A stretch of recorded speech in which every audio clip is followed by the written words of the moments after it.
तो दुर्गा मैया का वाहन क्या है? सही बताना। क्या? शेर। अब शेर किसका प्रतीक है?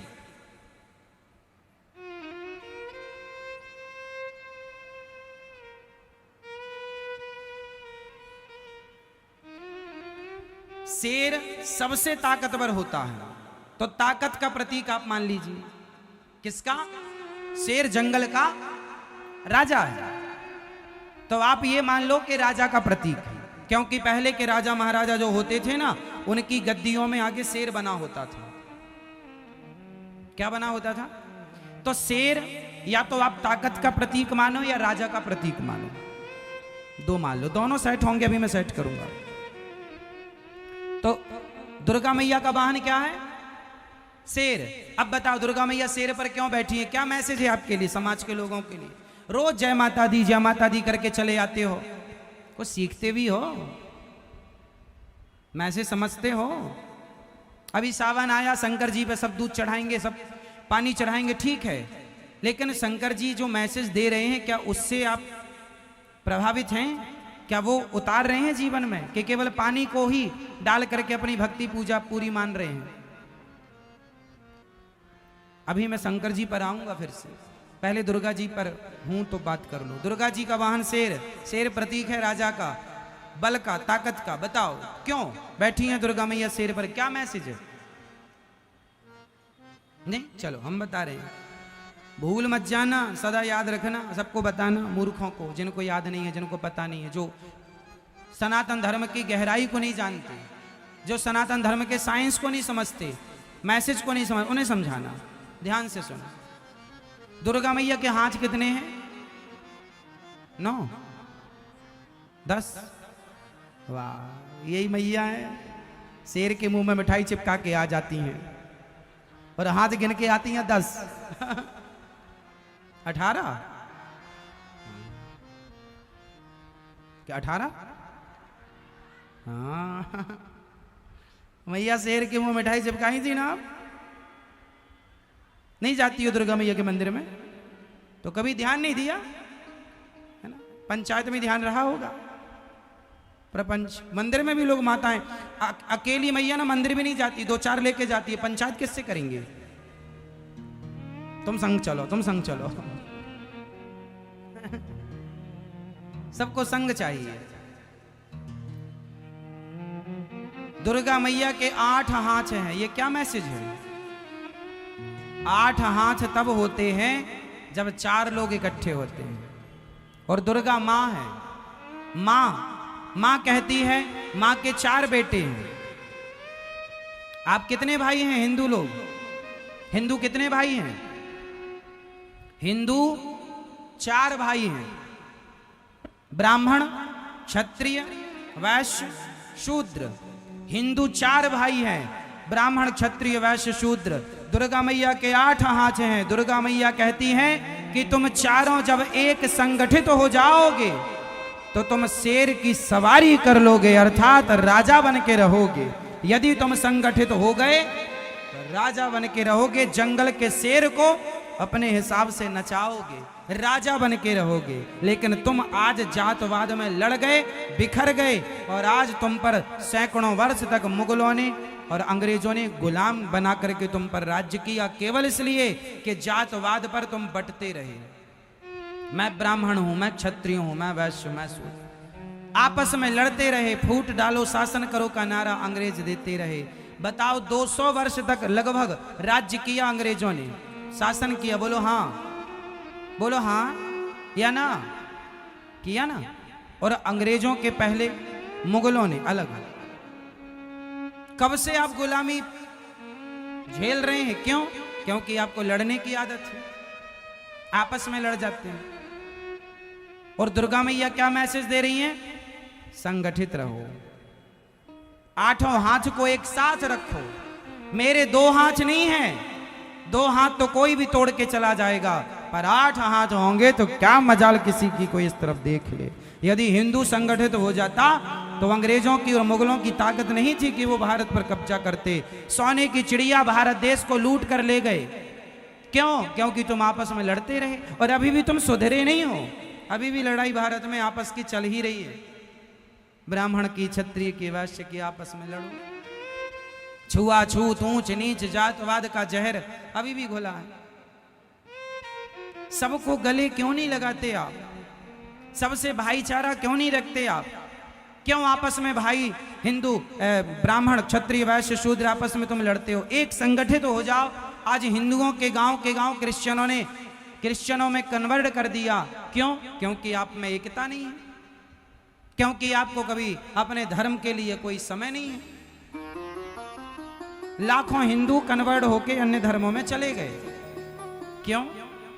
क्योंकि आपको छुआछूत करनी है। ऊंच नीच, तुम बहुत बड़े बनना चाहे, हम बड़े हैं, हमें मत छूना। हाँ, किसी के छू देने से तुम अशुद्ध हो जाते हो। इतनी गलत मानसिकता है तुम्हारी। दिन भर झूठ बोलते हो तब तुम अशुद्ध नहीं होते। किसी ने छू दिया तो तुम अपने आप को अशुद्ध मानते हो। अरे अशुद्ध वो व्यक्ति है जो झूठ बोलता हो। जिसके अंदर दया नहीं है वो अशुद्ध है, जिसके अंदर करुणा नहीं है वो अशुद्ध है। भगवान यहां तो रहते हैं हृदय में, भगवान कण कण में तो रहते हैं, सत्य है। लेकिन इससे बड़ा एक सत्य ये है कि भगवान हृदय में और कण कण के पहले भगवान भक्तों के विश्वास में रहते हैं। यदि विश्वास है तो भगवान है, और विश्वास नहीं है तो भगवान नहीं है। मंदिरों में भगवान उनके लिए हैं जिन्हें विश्वास है, वरना जिन्हें विश्वास नहीं है उनके लिए तो पत्थर की मूर्ति है। हाँ या ना? इसलिए भगवान को पाना हो तो पहले अपने विश्वास को मजबूत बनाओ। आज हम लोग भगवान से दूर इसलिए हैं क्योंकि विश्वास जिस तरह से होना चाहिए, जिस प्रकार का विश्वास चाहिए, उस तरह का विश्वास नहीं हो पाता।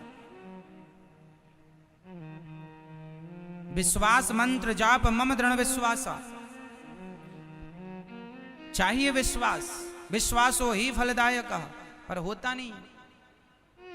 विश्वास टूट जाता है, कई बार टूट जाता है। आप में से कभी किसी का विश्वास टूटा भगवान से? टूटा? एक मैया बोली, यहीं हैदराबाद की थी, बोली महाराज हम पहले भगवान को बहुत मानते थे, बहुत विश्वास था, अब नहीं विश्वास है, अब विश्वास नहीं है। हमने कहा मां क्यों नहीं है? बोले पहले हमने भगवान से कहा था, हे भगवान हमारी बहू को बेटा ही होना चाहिए, पर बेटी हो गई, तब से विश्वास उठ गया। अच्छा, समाज में ऐसे बहुत लोग मिलेंगे आपको जो ये कहते हैं हम पहले भगवान को बहुत मानते थे, पहले बहुत विश्वास था, अब विश्वास नहीं है। बताओ ये कौन लोग हैं? हाँ, कौन है ये? भगवान में क्या चाहिए? विश्वास। और जो लोग कहते हैं पहले विश्वास था अब नहीं है, वो लोग कौन हैं? वो लोग हैं स्वार्थी। अच्छा, भक्त और भगवान के बीच में क्या नहीं होना चाहिए आप बताओ? भक्त और भगवान के बीच में क्या नहीं होना चाहिए? उत्तर दो। क्या नहीं होना चाहिए मेरी मां? पीछे वाली मैया बताएंगी, ये गुलाबी मैया बताएंगी। चलो बताओ, भक्त और भगवान के बीच में क्या नहीं होना चाहिए? क्या क्या नहीं होना चाहिए? भक्त और भगवान के बीच में कभी एक चीज है जो नहीं होनी चाहिए, और वो है स्वार्थ, जिसे कहते हैं कामना। इसलिए भक्त और भगवान के रिश्ते में कामना ना हो। इसलिए भक्त और भगवान का रिश्ता कैसा होना चाहिए? निष्काम होना चाहिए। क्या होना चाहिए? भक्ति कैसी हो? निष्काम। निष्काम का मतलब क्या हुआ? यदि आपने भगवान से कहा कि हे भगवान हमें बहू के बेटा चाहिए, हे भगवान हमें ये चाहिए, यदि वो नहीं मिला तो आपका विश्वास टूट जाएगा। अरे भगवान से काम क्यों करवाते हो? कोई भगवान तुम्हारे नौकर हैं? कि ये दो हमें, वो दो, नहीं। भगवान से कभी कुछ मांगना नहीं चाहिए। अब आप कहेंगे भगवान से ना मांगे तो फिर किससे मांगे? तो एक बात बताओ, जब छोटा सा बच्चा अपनी मां के गोद में होता है, 2 महीने का, 1 महीने का, 3 महीने का, 5 महीने का, तो क्या बेटा कभी अपनी मां से कहता है, कुछ मांगता है, हमें दूध दे दो, हमें पानी पिला दो, हमें रजाई उड़ा दो, हमें पंखा चला दो, एसी चला दो, हम बहुत ठंडी लग रही है, हमें बहुत गर्मी लग रही है? क्या छोटा सा बच्चा कभी कुछ मांगता है मां से? क्या मांगने के लिए उसके पास शब्द हैं? नहीं। अच्छा, छोटा सा बच्चा मां से कभी कुछ नहीं मांगता, 3 महीने का, 4 महीने का, 5 महीने का, कुछ नहीं मांगता, फिर भी उसकी मां बिना मांगे सब कुछ देती है कि नहीं? बोलो हाँ या ना? बिना मांगे मां समझ लेती है कि मेरे बच्चे को भूख लगी है कि प्यास लगी है, इसे दवाई की जरूरत है या किस चीज की। अरे सामान्य अनपढ़ स्त्री, अनपढ़ मां अपने बच्चे की हर फीलिंग, हर भावना को जान जाती है, बिना मांगे सब समझ लेती है। तो क्या भगवान अपने भक्तों के मन की बात नहीं जानेंगे कि मेरे भक्त को कब किस चीज की जरूरत है? एक बार आप उनके हो जाओ, फिर मांगने की जरूरत नहीं पड़ेगी। जो मांगते हैं वो भगवान के हुए नहीं, इसलिए मांगना पड़ता है। भिखारी को आपके घर में आकर मांगना पड़ता है, भैया 2 रोटी दे दो, भैया 10 रुपए दे दो भैया। लेकिन आपका बेटा, उसे मांगना नहीं पड़ता, वो पापा की, वो पिता की संपत्ति का अपने आप वारिस हो जाता है। पिता का जितना धन होगा वो बेटा उस धन का अधिकारी हो गया, केवल जन्म लेते ही। बोलो हाँ। भिखारी को मांगना पड़ता है, बेटे को मांगना नहीं पड़ता। बिना मांगे वो पिता की सारी संपत्ति का अधिकारी बन जाता है। क्यों? क्योंकि वो एक बार पिता का हो गया। उसी तरह एक बार भगवान के हो जाओ तो भगवान सब कुछ देने को तैयार। विडंबना ये है कि हम भगवान के हो नहीं पाते। हम किसके होते हैं? हम संसार के लोगों के होते हैं, है ना? हम तुम्हारी पत्नी हैं, हम तुम्हारे पति, हम तुम्हारे पिता हैं। संसार के ना बनो, संसार से रिश्ता ना जोड़ो, भगवान से रिश्ता। और भगवान के इस रिश्ते में, भक्त और भगवान के रिश्ते में क्या नहीं चाहिए मेरी मां? क्या नहीं चाहिए? स्वार्थ। भक्ति कैसी हो? निष्काम, निष्काम, कोई कामना। भगवान से ये मत कहो कि भगवान हमें ये दे दो। भगवान को पता है बेटा क्या कर दिए साउंड में। भगवान को पता है कि हमें क्या चाहिए, भक्त को क्या चाहिए, सब पता है। इसलिए भगवान कण कण की सबको जानने वाले हैं। लोग कहते हैं भगवान यहां रहते हैं हृदय में, लोग कहते हैं कि भगवान कण कण में है। नहीं, भगवान है विश्वास में। यदि विश्वास है तो आपके लिए हर जगह है। नहीं विश्वास है तो दुर्योधन को विश्वास नहीं था तो वो भगवान कृष्ण सामने खड़े तो रहे पर वो सामान्य ग्वाल वाला मानता रहा। और अर्जुन को विश्वास था तो जिसे ग्वाल वाल मान करके दुर्योधन अपमान करता रहता था, उन्हीं कृष्ण को उस अर्जुन ने भगवान मानकर अपना लोक और परलोक दोनों सवार लिया। ये समझदारी है। दुर्योधन घमंड में भरा रहा कि तुम तो बचपन में चोरी करते थे मक्खन की, तुम तो गाले हो, गाय चराते थे। दुर्योधन ग्वाला ही मानता रहा, अर्जुन भगवान मानते रहे। कोई मंदिर में पत्थर देखता रहा, कोई पत्थर में भगवान देखता रहा। ये तो देखने वाले पर निर्भर करता है कि आप क्या देखना चाहते हैं। मानो तो मैं गंगा मां हूं, ना मानो तो बहता जाकी रही भावना जैसी, प्रभु मूरत देखी तिन तैसी। तो भगवान में क्या होना चाहिए? विश्वास। ठीक है, सबके भीतर है भगवान। अच्छा ये बताओ, आप में से कितने लोगों ने भगवान को देखा है? आपने भगवान को देखा है? आपने भगवान को देखा? हाँ या नाम उत्तर देना है। आपने भगवान को देखा? नहीं। आपने भगवान को देखा? नहीं। ये मैया बैठी हैं आगे कुर्सी पर, बताएंगी आपने भगवान को देखा है मेरी माँ? नहीं। पीछे वाली मैया, वो पीली मैया खड़ी हो, बताओ आपने भगवान को देखा है? देखा है? ये पीछे वाली मैया जो चेयर पर बैठी है पीछे, मैया बताओ आपने भगवान को देखा है? नहीं। आप लोगों ने, भैया आप लोगों ने भगवान को देखा? दादाजी आप बताइए, आपने भगवान को देखा है? हाँ या ना में सिर हिलाना बस। आपने भगवान को देखा है? हाँ या ना? नहीं देखा। पीछे वाले दादाजी आप बताइए, आपने भगवान को देखा है? नहीं। आप में से 80% लोग कह रहे हैं कि हमने भगवान को नहीं देखा।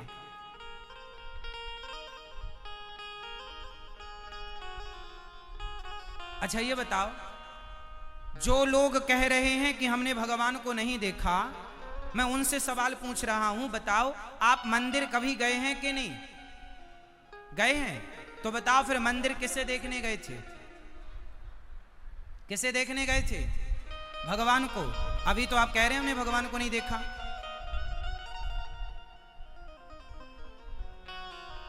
अभी तो हम पूछ रहे थे तो आप क्या कह रहे थे? नहीं हमने तो भगवान को नहीं देखा। और फिर मंदिर किसको देखने गए थे फिर? पड़ोसी को, पड़ोसन को। फिर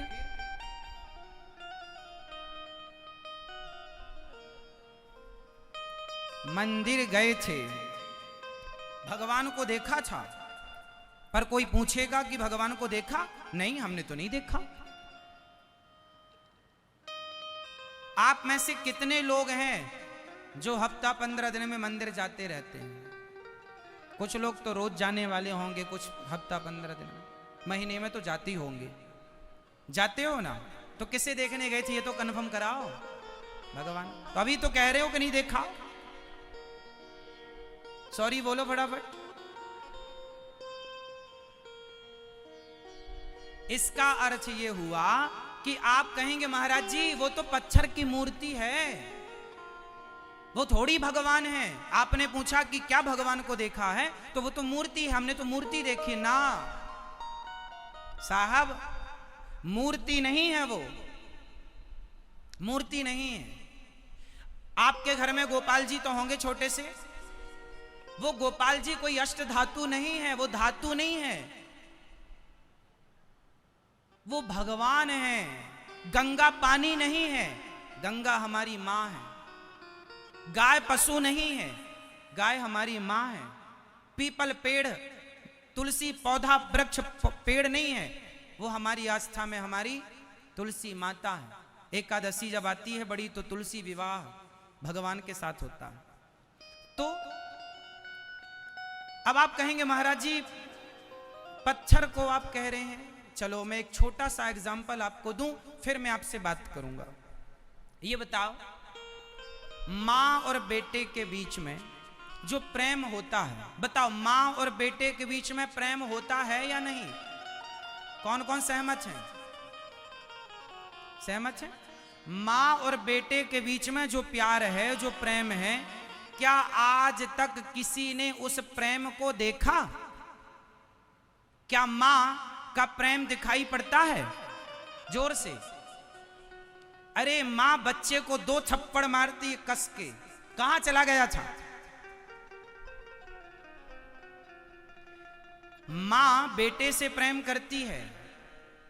अब कोई बेटा कहे मां तू मेरे से प्रेम करती है, इसका सबूत क्या है? प्रेम दिखा? आप बताओ, कल आपका बेटा आपसे पूछे कि मां तुम मेरे से प्रेम करती हो, तो बताओ प्रेम करती हो तो वो प्रेम कहां है? दिखाओ मुझे वो प्रेम जो करती हो। बताओ मेरी मां, क्या कोई भी स्त्री या कोई भी पुरुष प्रेम करने वाला, क्या आप अपने प्रेम को दिखा सकते हैं? क्या प्रेम दिखाने का विषय है? क्या दिखा सकते हैं इसे? बताओ, क्या प्रेम को दिखाया जा सकता है? हाँ या ना? क्या प्रेम देखा जा सकता है? जोर से। क्या प्रेम देखा जा सकता है? अच्छा, प्रेम दिखता नहीं है, इससे यह सिद्ध नहीं होता कि प्रेम नहीं है। प्रेम होता है पर प्रेम दिखाई, जोर से, प्रेम होता है पर प्रेम दिखाई नहीं देता। अरे प्रेम तो एक फीलिंग है, एक भावना है, होता है, उस प्रेम को महसूस किया जा सकता है, कोई प्रेम को दिखा नहीं सकता। उसी प्रकार जैसे प्रेम महसूस का विषय है, होता है, उसी प्रकार ईश्वर को महसूस किया जा सकता है। ईश्वर होता है, उसे दिखाया नहीं जा सकता, उसे महसूस किया जा सकता है। जैसे एक माँ और एक बेटे के बीच में जो प्रेम है, उसे महसूस किया जा सकता है। आप भी अपने बेटे से प्यार करते होंगे, अपनी बेटी से प्यार करते होंगे, अपनी पत्नी से, अपने पति से प्यार करते होंगे, तो क्या वो प्रेम दिखाया जा सकता है? आपकी पत्नी कई बार कहती है, सुनो जी आप हमसे प्यार नहीं करते, तो पति क्या बोलता है, कैसे बताएं तुम्हें कि हम तुमसे कितना प्यार करते हैं? पत्नी से पति ने कहा तुम हमसे प्यार नहीं करती हो, तो पत्नी ने क्या बोला, हम तुमसे कितना प्यार करते हैं, हम कैसे बताएं? मतलब प्रेम को बताया ही नहीं जा सकता। कोई शब्द नहीं है जिस शब्द को कह के प्रेम की बात कही जा सके। प्रेम में कहा, जब कोई प्रेम करता है ना तो कहता है आई लव यू कह देता है। तो ये जो आई लव यू है ना, बड़ा बौना है। प्रेम को व्यक्त करने के लिए ना कोई शब्द नहीं है। एक बात बताएं, जो प्रेम है ना मेरी माँ, वो निःशब्द होता है। प्रेम को शब्दों से व्यक्त नहीं कर सकते आप। प्रेम को व्यक्त करने के लिए कोई शब्द है ही नहीं। यदि है तो आप बताओ। प्रेम है, बस है वो भीतर का विषय है, बाहर का सब्जेक्ट नहीं है। उसी तरह परमात्मा भी भीतर का सब्जेक्ट है, बाहर का सब्जेक्ट नहीं है। मंदिर में जाते हो तो इस भाव से जाया करो कि ये प्रत्यक्ष भगवान है, मूर्ति है, पत्थर है, लकड़ी ना, भगवान है, बस भगवान है, वो ईश्वर है, महसूस का सब्जेक्ट है। देखने दिखाने का विषय नहीं है। आनंद लीजिए। जिसके पांव में कांटा लगता है ना, दर्द उसी को होता है। बगल में 10 लोग खड़े होंगे, उन्हें कुछ ना होगा, वो सहानुभूति के तौर पर खड़े हो सकते हैं, तुम्हें सांत्वना दे सकते हैं, लेकिन दर्द का अनुभव उन्हें कभी नहीं हो सकता। दर्द उसी को होगा जिसके पांव में कांटा लगा है। उसी तरह जिसके पांव में विमाई फटी ही नहीं, वो पीर पराई क्या जाने, और जिसने बेटी को जन्म दिया ही नहीं, वो बेटी की विदाई क्या जाने। कुछ चीजें जिसने बेटी को जन्म नहीं दिया, जिसकी बेटी नहीं है, वो बेटी की विदाई क्या होती है वो जान नहीं सकता। किसी पुस्तक में पढ़ाया नहीं जा सकता कि बेटी की विदाई ऐसी होती है। पढ़ सकते हैं आप, लेकिन उसे महसूस करने के लिए साहब जब तुम्हारी खुद की बेटी होगी तब पता चलेगा, बाकी तुम पढ़ कितना भी लो। बेटी की विदाई और पांव की विमाई ये बताई नहीं जा सकती, अनुभव का विषय है। कुछ चीजें अनुभव की जा सकती है, व्यक्त नहीं की जा सकती। उसी तरह जिसने भक्ति की है, जिसने प्रभु के लिए आंसू बहाए हैं, वो जान सकता है कि मूर्ति में भगवान है या नहीं। जिसने प्रभु से प्रेम किया ही नहीं, उसके लिए तो ठीक है पत्थर है, ठीक है। इसलिए मेरी मां, मैंने भगवान को नहीं देखा ऐसा मत कहना। यदि ऐसा कहते हो तो फिर आपका मंदिर जाना बेकार है, भगवान में आस्था रखना बेकार है। एक तरफ तो आपकी आस्था है भगवान में, रोज पूजा करती हो, रोज गोपाल जी को आप नहवाती हो, रोज आप फूल माला आरती पूजा करती हो, और फिर एक तरफ कहती हो हमने भगवान को देखा नहीं। इसका मतलब तुमने गोपाल जी की सेवा पूजा पत्थर या पीतल मानकर की है, भगवान मानकर नहीं। इसलिए भगवान को महसूस करना, जैसे मां बेटे से प्रेम करती है, वो प्रेम को महसूस करना पड़ता है। आपके घर में गाय है, आप रोज गाय को चारा डालते हैं, रोज गाय को पानी पिलाते हैं, रोज गाय को हाथ फेरते हैं, रोज करिए आप गाय को चारा दाना खिलाइए, पानी पिलाइए। एक दिन ऐसा होगा कि आप गाय के पास जाएंगे ना तो गाय आपको चाटने लग जाएगी। वो गाय है ना, उसके पास शब्द नहीं है, बस वो अपनी जीभ निकालेगी और आपको चाटेगी। आप समझ नहीं पाते, गाय का वो आपको चाटना, वो गाय का आपके लिए प्रेम है। गाय का आपसे प्रेम करने का ये तरीका है। गाय है ना, शब्द तो नहीं बोल सकती ना कि मैं तुमसे प्रेम करती हूं, गाय है, चाट सकती है तुम्हें। तो उसका प्रेम व्यक्त करने का ये अलग हिसाब किताब है। मां जब प्रेम करती है ना बेटे से, तो गले से चिपका लेती है अपने लाल को, अपने बेटे को। जब प्रेम उमड़ता है ना, तो व्यक्ति गले लगना चाहता है, गले लगाना चाहता है, हाँ या ना। उसी तरह ये जो प्रेम है ना, ये होता है, सबका अपना अपना तरीका होता है, इसे कोई देख नहीं सकता। हाँ, गाय चाट रही है, आप थोड़ा जानकार हैं तो महसूस कर सकते हैं कि ये हमसे प्यार कर रही है। उसी तरह भगवान ने हमें 2 आंखें दे दी, 2 कान दे दिए, चलने को पांव दे दिए। अरे लंगड़ा नहीं बनाया तुम्हें, बहरा अंधा गूंगा काना नहीं बनाया, सब कुछ दिया है। इसका मतलब ये ईश्वर का प्यार है तुम्हारे लिए कि तुम स्वस्थ रहो, चलो अपने पांव से, देखो अपनी आंखों से, काम अपने हाथों से करो। वरना लोग पांव की चप्पल हाथ में पहनकर घिसटने को मजबूर हैं। आपने हैदराबाद में कभी देखा कि कुछ लोगों ने हाथ में चप्पल पहनी और घिसटने पर मजबूर होते हैं, हाँ या ना? कभी देखा होगा। कौन लोग हैं वो? आपको बेहतर बनाया है ना ईश्वर ने, तो ईश्वर ने आपको 2 पांव दिए, 2 हाथ दिए, सुंदर शरीर दिया। ये ईश्वर का प्यार है आपके लिए, है ना। जब बेटे को बड़ा दर्द होता है ना, तो मां भगवान से कहती है, हे भगवान, ये बेटे का दर्द मुझे दे दे, मेरा सुख मेरे बेटे को दे दे। मां का वश नहीं चलता, वरना मां अपना सारा सुख उसे दे दे और उसका सारा दुख स्वयं ले ले। बस यही तो है, यही तो मां का प्यार है, इसी को तो महसूस करना पड़ता है। वो भगवान ने तुम्हें आंखें दी कि जाओ देख लो संसार को अपनी इन आंखों से, वरना तुम्हें अंधा ना बना देता।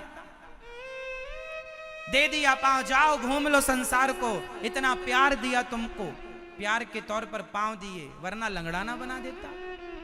लेकिन आप ईश्वर के उस प्रेम को महसूस नहीं कर पाते। भगवान हमसे कितना प्रेम करते हैं, बदले में हम लोग क्या करते हैं भगवान से? शिकायत। हे भगवान, तुमने ये नहीं दिया, ये नहीं दिया, वो नहीं दिया। नहीं दिया, ये सबको याद है, ये नहीं दिया भगवान ने। अच्छा चलो बताओ, भगवान ने आपको क्या क्या दिया है, इसकी एक लिस्ट मुझे कल दिखाना। आज रात को अपने घर पर एक कागज कलम उठाना और ये लिखना कि ईश्वर ने आपको क्या क्या दिया है, और फिर ये देखना कि क्या क्या नहीं दिया। तो दोनों को मिलान करना कि देने की लिस्ट बड़ी है या नहीं देने की लिस्ट बड़ी है। बताओ आपको ईश्वर ने क्या क्या दिया, लिखवाओ जरा, हम नोट कर लें। क्या दिया? देखने को आंखें, सुनने को कान, चलने को पांव, काम करने को हाथ, सोचने को बुद्धि। पागल नहीं बनाया, वरना बुद्धि ना हो आदमी पागल हो जाए। रहने को छत दी, रहने को रोटी कपड़ा, पहनने को। लोग फुटपाथ पर सो रहे हैं, लोग सवेरे खा लेते हैं तो शाम को खाने की व्यवस्था नहीं होती। ईश्वर ने हम सबको खूब दे रखा है और हमारे पास सब कुछ है।